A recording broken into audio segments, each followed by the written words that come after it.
বৃত্ত কি?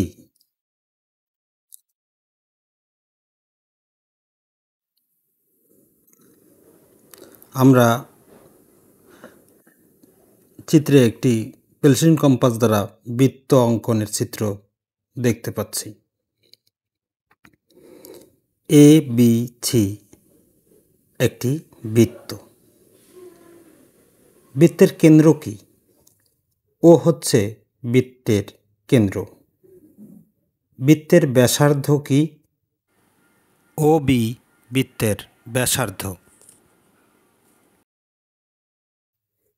এখানে সকল ব্যাসার্ধই সমান। জ্যা ও ব্যাসার্ধের পার্থক্য কি?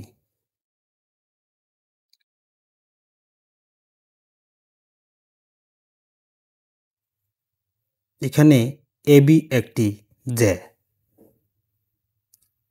আবার সিডি এটিও একটি জ্যা। যে জ্যা বৃত্তের কেন্দ্র দিয়ে যায় তাকে ব্যাস বলে।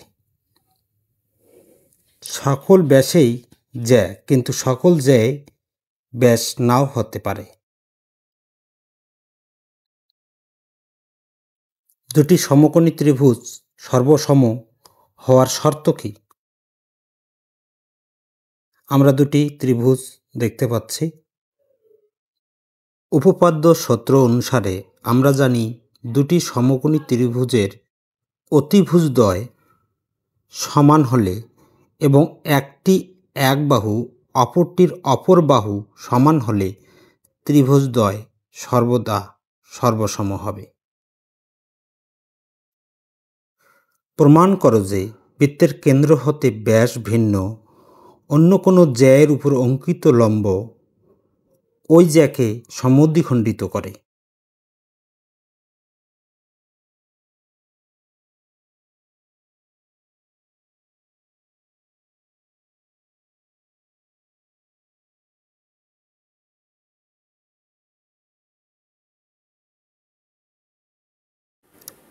এবিসি একটি বৃত্ত। ও বৃত্তের কেন্দ্র।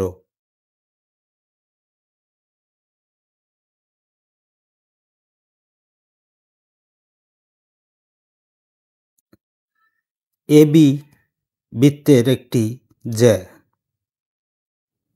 এবিসি বৃত্তে এবি জ্যায়ের উপর ওডি লম্ব। প্রমাণ করতে হবে যে এডি সমান বিডি।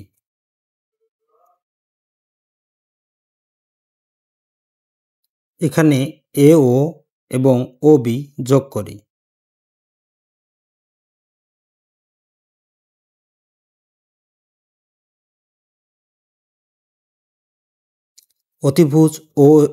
অতিভুজ ও এ সমান অতিভুজ ওবি একই বৃত্তের ব্যাসার্ধ বলে।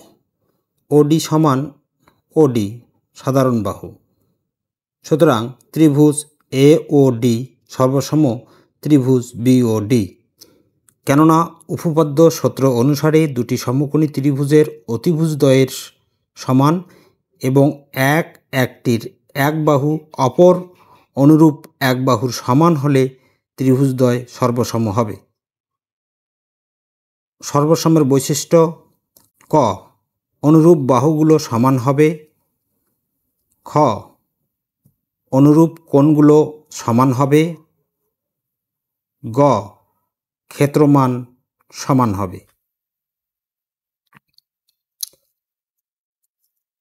অতএব প্রমাণিত হল বৃত্তের কেন্দ্র হতে ব্যাস ভিন্ন অন্য কোনো জ্যায়ের উপর অঙ্কিত লম্ব ওই জ্যাকে সমদ্বিখণ্ডিত করে।